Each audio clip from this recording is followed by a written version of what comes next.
आप सभी को राधे राधे। मैं फिर से लेकर आई हूँ एक और कहानी। उम्मीद करती हूँ कि आपको ये कहानियाँ बहुत अच्छी लगती होंगी।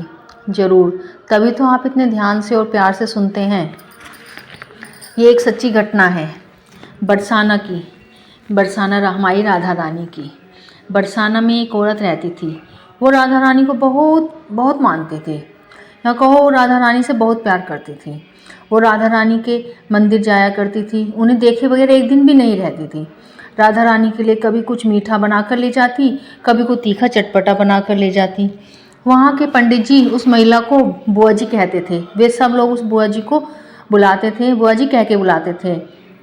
जो भोग लेकर पंडित जी राधा रानी को भोग लगाते और ऐसा लगता जैसे राधा रानी जी भोग पाकर बहुत खुश हो जाती हैं और राधा रानी खुद बुआ जी का इंतजार करती हैं कब वो मेरे लिए भोग लाएं और मैं भोग पान करूं।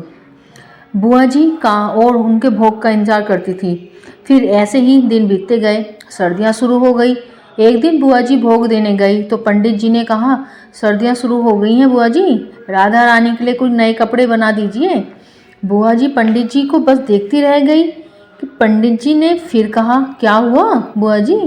बुआ जी बोली, पंडित जी मैं बनाऊं राधा रानी के गर्म कपड़े? क्या राधा रानी के? आपने गर्म कपड़े बनवाने के लिए मुझे चुना है?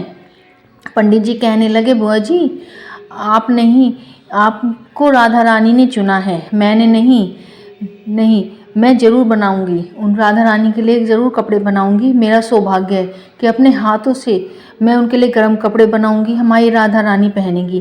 वो बहुत खुश हो गई। फिर पंडित जी से कहा कि राधा रानी का नाप तो दे दो, तभी तो बनाऊंगी। फिर वो उसी दिन से कपड़े बनाने लग गई। सर्दियाँ और बढ़ गई। बुआ जी मंदिर में आई। पंडित जी ने पूछा, बुआ जी कपड़े तैयार हो गए? ठंड पड़ गई है। बुआ जी ने कहा, बस थोड़ा ही बाकी है, आज रात तक पूरा हो जाएगा।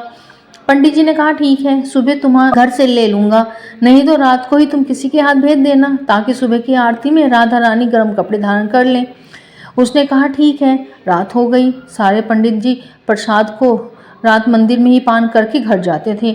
मगर उस दिन रात को जब पंडित जी ने प्रसाद पाने के लिए बैठे तो बड़े पंडित जी कहने लगे कि पत्तल तो ख़त्म हो गई हैं, ऐसा करो प्रसाद लेकर जाओ और घर पर ही पान कर लेना। फिर पंडित जी साइकिल लेकर नीचे उतरने लगे। रास्ते में बुआ जी का घर पड़ा। उन्होंने सोचा कि बुआ जी से राधा रानी के कपड़े ले लेता हूँ, सुबह मैं ही मंदिर ले जाऊँगा।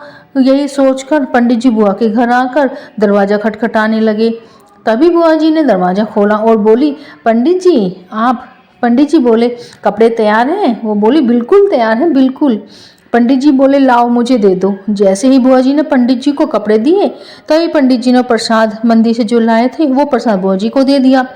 तभी बुआ जी रोने लगी और कहने लगी, मेरी राधा रानी कितनी कृपामयी है। पंडित जी बोले, क्या हुआ बुआ जी, क्यों रो रही हो? वो बोली, के लिए सोच ही रही थी कि चलो आज क्या खाना बनाऊं, थोड़ी सी नमकीन खाकर ही सो जाती हूँ, क्या खाना बनाऊंगी। सोचकर थोड़ी नमकीन खाकर सोने जा रही थी, पंडित जी आप आ गए। मेरी राधा रानी ने मेरे लिए प्रसादी भेज दी ताकि मैं भूखी ना सो सकूं। हमारी राधा रानी कितनी कृपामयी है। जब राधा रानी की कृपा बरसती है ना तो सारे काम बनते चले जाते हैं, सारे दुख तकलीफ दूर हो जाती हैं। ऐसी कृपामयी है हमारी राधा रानी। राधा रानी के चरणों में कोटि कोटि प्रणाम। अगर आपको ये कहानी अच्छी लगी हो तो कमेंट में राधे राधे ज़रूर लिखना, लाइक सब्सक्राइब करना अगर अच्छी लगे तो। फिर मिलेंगे एक नई कहानी के साथ। राधे राधे।